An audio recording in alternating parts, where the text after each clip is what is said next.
वाळू माफियांचा सध्या वैजापूर तालुक्यात धुमाकूळ सुरू आहे। वाळू माफियाची दहशत ही दिवसेंदिवस वाढतच आहे। त्यांना कायद्याचा अथवा प्रशासनाचा धाकच राहिलेला नाहीये। तालुक्यातील जांभरखेडा ते लाखणी रोडवर वाळू माफियाने अवैधरित्या गौण खनिज वाहतुकीवर कारवाई करण्यासाठी आलेल्या पथकाच्या वाहनावर हैवा घालून त्यांना जीवे मारण्याचा प्रयत्न केल्याची धक्कादायक घटना समोर आली आहे।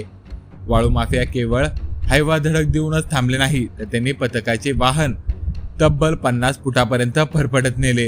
ही घटना बुधवारी रात्री 12:30 वाजेच्या सुमारास घडली। या प्रकरणात गुरुवारी सायंकाळी शिरूर पोलिसात 5:30 वाजेच्या सुमारास गुन्हा दाखल करण्यात आला आहे।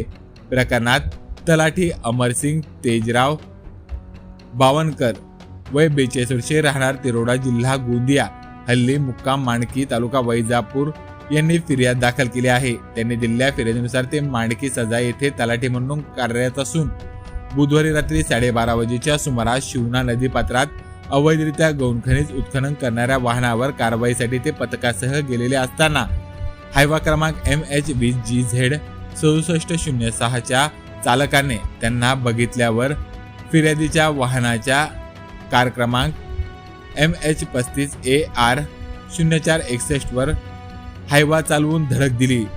चालक एवढ्यावरच थांबला नाही, तर फिर्यादीची कार 50 फूट फरफटत नेली।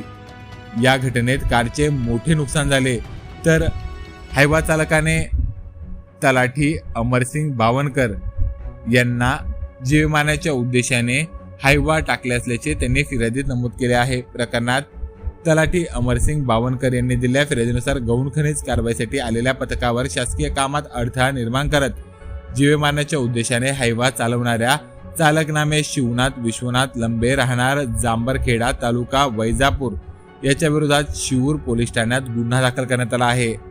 मात्र कारवाईसाठी आलेल्या महसूलच्या पथकावर हैवा घालून जीवे मारण्याचा प्रयत्न करण्याची वाळू माफियांची हिंमत होते तरी कशी? याचे कारण या भागातील प्रशासनातील काहींचे आर्थिक हितसंबंध आहे का, असा प्रश्न सध्या उपस्थित होत आहे। तर वाळू माफियांची सुरू असलेली दादागिरी थांबणार कधी? अधिकाऱ्यांवर घातलेल्या वाहनाचे हे एक उदाहरण। अशाच पद्धतीने शेतकऱ्यांना अथवा सर्वसामान्य जनतेला मारहाणीच्या अनेक घटना समोर येतातच, मात्र धागेदोरे यंत्रणेत असल्याने त्या बाबी समोर येत नाही। या वाळू माफियांची दादागिरी थांबणार कधी, असा प्रश्न आता सर्वसामान्य जनतेतूनही उपस्थित होत आहे।